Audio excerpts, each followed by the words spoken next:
Death comes in a lot of flavours. It can be sudden or drawn out, it can be indiscriminate or ruthlessly specific, it can be unspeakably cruel or an inexpressible kindness.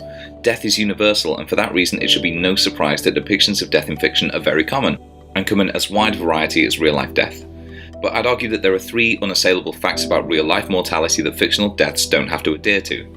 The first is that death is an inevitability. Apart from some things that live in the sea, which is where God keeps his mistakes, all life on Earth will eventually die. No matter your circumstances, your position in life, how many pogs you own, eventually your time is going to end.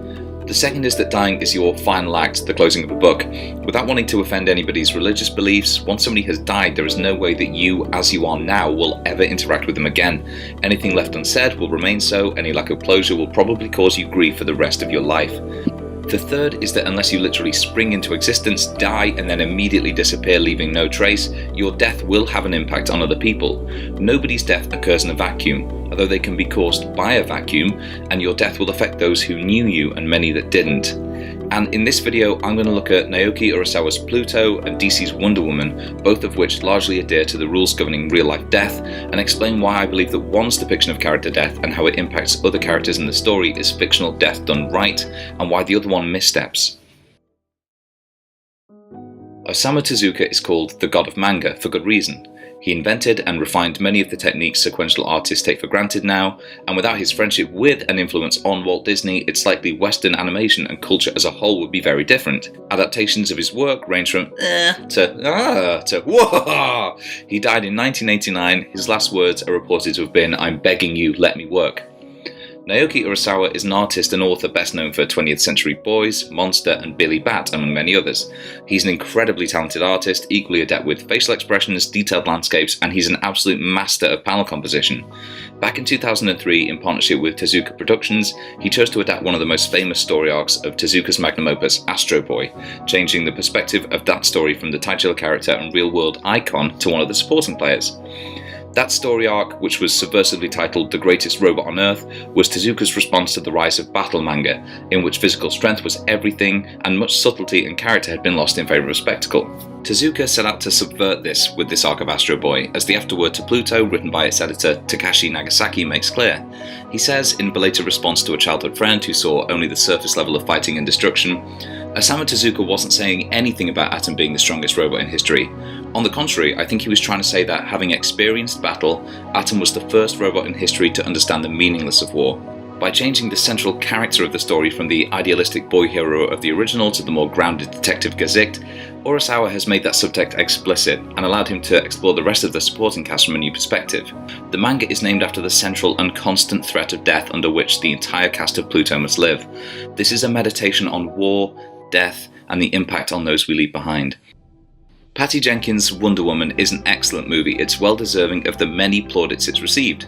The character herself, created by William Moulton Marston in 1941 in concert with Elizabeth Holloway Marston and Olive Byrne, is one of DC Comics' trinity along with Superman and Batman.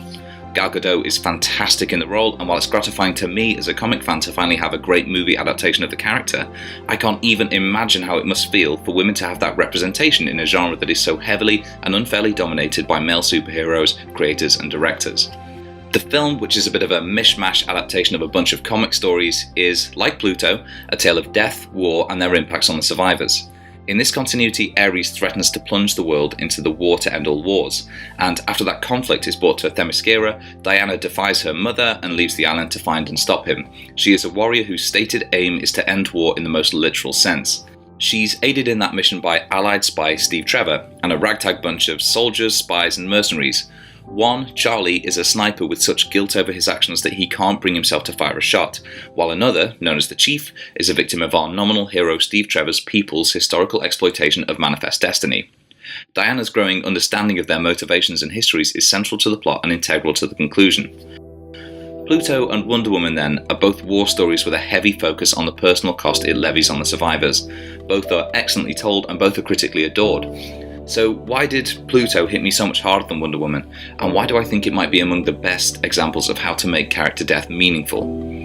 To examine that, let's look at both works' central character deaths, that of Steve Trevor and of Gesicht, both of whom die towards the end of their narratives and provide the motivational and emotional push for the resolution.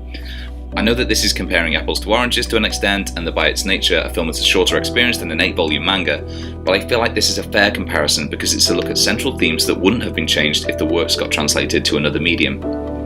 Steve is well acted by Chris Pine, but he's a sacrificial lion from the minute he appears.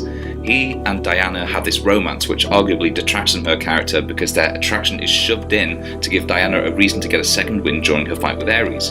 That's a trope we've seen a million times before, and it's no bad thing, but Diana has spent the whole movie to that point seeing the toll war has taken on Steve and his companions already. So while Steve's death did continue to influence her character after death, ultimately it was in the most basic of ways. It became a revenge tale, in the name of love, absolutely, but still it's revenge instead of the apotheosis of Diana's story to that point. Gazik's death is an altogether different affair. His experiences over the course of the story, seeing the families and loved ones of the deceased and how they were each changed by conflict, have led him to spare Pluto just before his own murder. He has, like Diana, come to understand that nothing comes from hate. That is, in effect, the central message that he passes on before his death that allows the remaining protagonist to save the world.